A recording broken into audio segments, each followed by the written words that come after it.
יש משפטים שפשוט משנים את ההיסטוריה, במיוחד כשהם מערבים את האנשים הכי חזקים במדינה. אנחנו צוללים היום ללב אחת ההפרות המדוברות והמשפיעות ביותר בישראל, תיק 1000. תראו, כל הפרשה הזאת מתחילה בשאלה שנשמעת, בואו נודה בזה קצת מוזרה, איך בקבוקי שמפניה יוקרתית וקופסאות סיגרים יכולים להפוך לראיות מרכזיות במשפט שיכול להכריע את גורלו הפוליטי של מנהיג. אז בואו נשים את הדברים על השולחן. זה תיק 1000, או כמו שכולם מכירים אותו, פרשת המתנות. ובמרכזו יש לנו פה משולש דמויות. ראש הממשלה בנימין נתניהו, ומצד שני, שני חברים, אנשי עסקים עשירים מאוד, ארנון מילצ'ן וג'יימס פאקר. כל הסיפור הזה הוא בעצם על הגבול הדק. איפה נגמרת חברות ואיפה מתחילה, לכאורה, עבירה פלילית של מרמה והפרת אמונים. אוקיי, אז הנקודה המרכזית של התביעה היא שזה לא היה, הנה, קח מתנה לחג, ממש לא. הם מדברים על משהו הרבה יותר מסודר, מנגנון משומן שמכנים צינור השמפניה והסיגרים. בואו ננסה להבין איך הצינור הזה עבד צעד אחר צעד. ובלב כל הסיפור הזה עומדת עדה אחת מרכזית, הדס קליין, שהייתה העוזרת האישית של מילצ'ן ופאקר. והעדות שלה, וואו, היא לא תיארה אירועים בודדים, אלא משהו שיטתי. היא אמרה את זה במילים שלה, זו הייתה התנהלות שגרתית של שינוע משרה מלאה. תחשבו על המשמעות שזה, משרה מלאה. זה הופך את כל הסיפור ממקבץ מתנות למשהו שנראה כמו מערכת. אז איך המערכת הזאת תקתקה? ובכן, לפי העדויות, זה היה תהליך כמעט אוטומטי. הכל מתחיל באיתות, בבקשה, שמגיעה מכיוון משפחת נתניהו. ברגע שהאות ניתן, הצוותים של אנשי העסקים נכנסים לפעולה.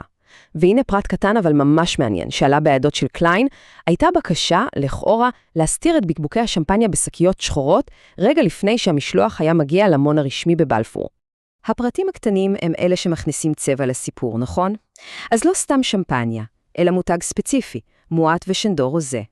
לא סתם סיגרים, אלא מותגי פרמיום, שלפעמים אפילו קיבלו שם קוד, עלים ירוקים. אבל מה שבאמת תופס את תשומת הלב, זה ההיקף. לפי הערכה של קליין בעדותה, משהו כמו 2/3, 65%, מכלל השמפניות שמילצ'ן ופאקר קנו, הגיעו למשפחת נתניהו. זה המון.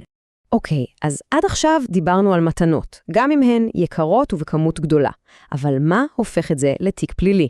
פה הסיפור מקבל טוויסט. אנחנו עוברים לדבר על הצד השני של המטבע, התמורה, וכאן השיח זז מאורח חיים רבתני לחשד אמיתי לשחיתות שלטונית. וזאת באמת שאלת המפתח בכל התיק הזה. האם כל המתנות האלה היו סתם מחווה לבבית בין חברים קרובים, או שזה היה בעצם תשלום על השפעה? התביעה בטוחה שיש לו תשובה. היא טוענת שהיה פה תן וכך מאוד ברור, והיא מצביעה על דבר אחד ספציפי כדי להוכיח את זה. והתמורה הזאת, לכאורה, היא חוק. כן, חוק. לא סתם חוק, אלא תיקון ספציפי לחוקי המס בישראל, שקיבל את הכינוי הלא רשמי, חוק מילצ'ן. מה החוק הזה אומר בפשטות? הוא נותן פטור ענק ממס ל10 שנים לתושבים חוזרים ועולים חדשים על כל ההכנסות שלהם מחוץ לישראל. וארנון מילצ'ן הוא בדיוק בקטגוריה הזאת. מדובר פה על הטבה שיכולה להיות שווה המון כסף. אז למה כולם מדברים על החוק הזה? כי הוא מאוד שנוי במחלוקת. ארגונים בינלאומיים כמו ה-OECD ממש לא אוהבים אותו. הם רואים בו פרצת מס שעלולה למשוך הון מפוקפק לישראל, והטענה של התביעה היא פשוטה. נתניהו, לטענתם, פעל כדי להאריך את ההטבה הזאת בחוק, באופן שהיה מועיל ישירות למילצ'ן. ופה מבחינתם, שני החלקים של הפאזל מתחברים, המתנות והאינטרסים. אבל רגע, לכל מטבע יש שני צדדים. ההגנה באה ומציגה סיפור שונה ב-180 מעלות. לא פשע, הם אומרים, אלא חברות אמת. בואו נצלול רגע לטיעונים שלהם ונראה איך הם מנסים לפרק את התיק של התביעה. תראו, בסופו של דבר כל המשפט הזה מסתכם בשאלה אחת פשוטה. איך מפרשים את אותה מערכת עובדות? התביעה אומרת קו הספקה, ההגנה אומרת מתנות בין חברים. התביעה צועקת עסקה אסורה, ההגנה עונה חילופי מתנות נורמליים לחלוטין. ובית המשפט הוא זה שצריך להחליט איזו גרסה מחזיקה מים. אז להגנה יש אסטרטגיה ברורה. קודם כל, הם טוענים שהראיות של התביעה פשוט מרושלות, שכתב האישום מלא חורים, שהסכומים מנופחים. דבר שני, הם מדגישים שזה לא היה חד צדדי. גם משפחת נתניהו נתנה מתנות למילצ'נים ולפאקר, וזה לטענתם מוכיח שזאת הייתה חברות הדדית. ולבסוף, הם תוקפים את החקירה עצמה, טוענים שהמשטרה הייתה נעולה על כיוון אחד, ולא טרחה לחפש ראיות שהיו יכולות לעזור לנתניהו. ובעצם, מעבר לכל הפרטים והעדים, תיק 1000 פותח פה דיון הרבה יותר גדול. דיון על החברה הישראלית כולה.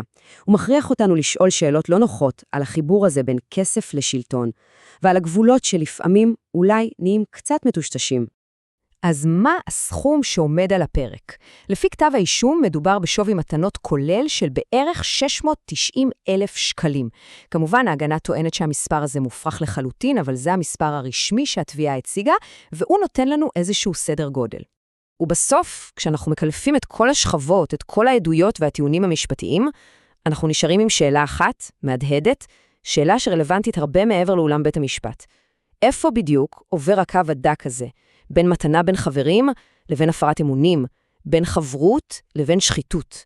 על השאלה הזאת, בית המשפט יצטרך להכריע, והתשובה שלו, מה שלא תהיה, תשאיר חותם על הפוליטיקה והחברה בישראל לעוד שנים רבות.